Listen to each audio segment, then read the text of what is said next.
So my name's Daryl, this is my wife Brooke. We have 5 kids, Jacob, Landon, Lee, Hallie, and Ruthie. Oldest is 11, Jacob's 11, and then twin girls at 5 years old. All high energy. Did you add anything to that? No. No? So really you'd have to go back to 2012 when I first went to Rwanda, and I was a part of Chick-fil-A as a Chick-fil-A owner-operator. And they have a nonprofit where they send their corporate staff and owner-operators around the world on different projects.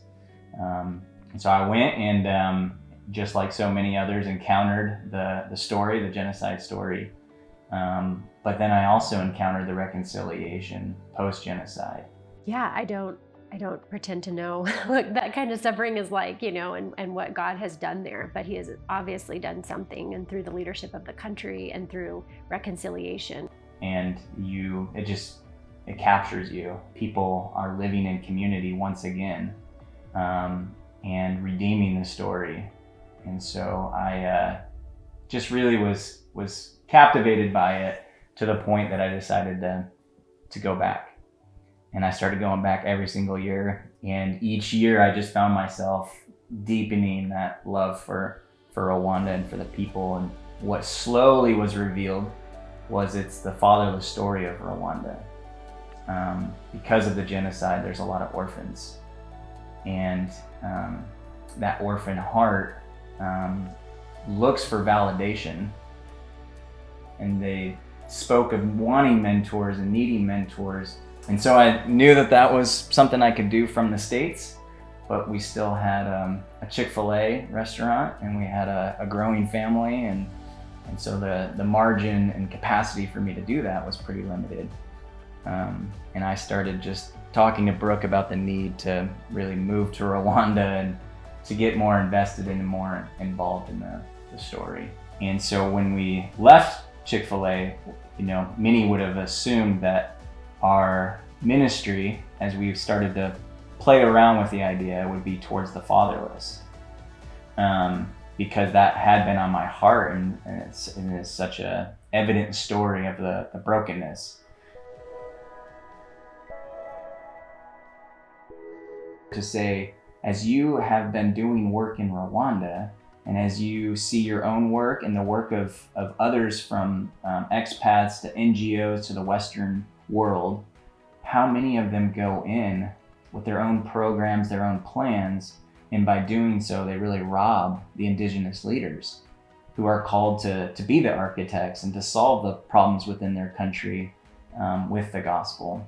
And so it became very evident to me that if we are going to be doing ministry, that would be the focal point, is how do we surface indigenous leaders that have a clear calling, have a clear mission, that are in the trenches doing something with the gospel, and they're not waiting for external assistance. So we've selected 5 leaders, Serge and Jules, and Bruno, and George, and Pacific, and each of those guys have a different mission. My name is George Moses Kwehangana, and Kwehangana means patience.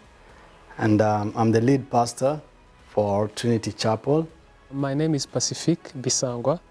I lead a ministry, and I'm a founder of it. It's called Tuasange. Tuasange literally means let's reach them.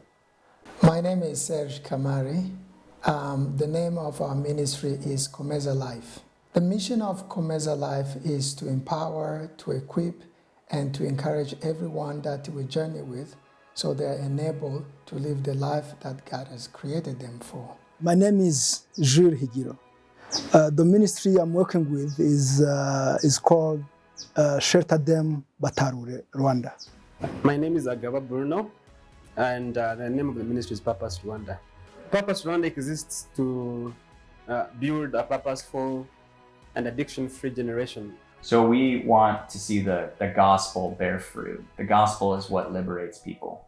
And the best presentation of the gospel is those that are indigenous, that live through the challenges, especially when a country has gone through a genocide. And so you'll find that there's those that have picked up the gospel, that have been so transformed by it, that they're turning around and using the gospel in different spheres. In our ministries there, we worked with a number of women, and these women mostly were either prostitutes or who are just trying to make ends meet. Some of them have children, and their children really are, in very poor conditions. And so part of our ministry to them was to walk with them, understand where they're at, but we found that they really, were lacking in many aspects, including livelihoods. The success in Rwanda is that we have now 6 missionaries supported by Rwandan, and most of the people supporting them, they're not really rich people, people are wealthy, just young people like me who came to understand that the gospel needs to reach out to others. For every time we help people, it's a success story to know how someone come from a very desperate situation to a situation that now they have hope. So Ministry Gateway, I just was really big into what the name could be for our organization. And then a couple months later, I am digging into actually what gateway in computer networking terms means. And it is a device that stands between 2 dissimilar networks. Well, that sounds a lot like what the Lord is calling us to, that we have a network in the United States, but then through this work in Rwanda, we have this network of indigenous leaders, and they are very dissimilar networks. And so can we stand in between in such a way that helps foster the relationship in order to add value to one another? Being part of Ministry Gateway is very important for Comeza Life and the community that we serve in general, because we are limited, to what we're able to do, because of lack of access to some resources.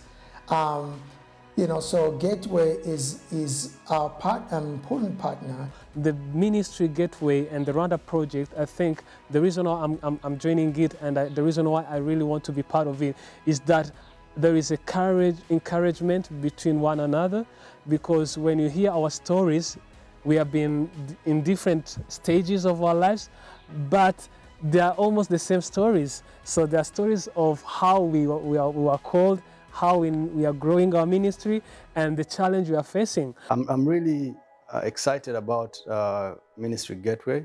It's really hard to get someone who comes alongside you and says, okay, this is how we want to support you, we want to walk with you, and to see you reach greater potential and be able to attain your vision.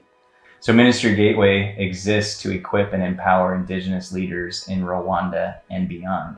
And so can you find donors that say, I see where you're heading, and I see these indigenous leaders, what they're doing, that they actually do have fruit and they have a harvest, and I'll make this strategic bet as you come in and support their work, that they will see a greater harvest and a greater fruit. It's their ability to effectively share the gospel within this very clear vision and mission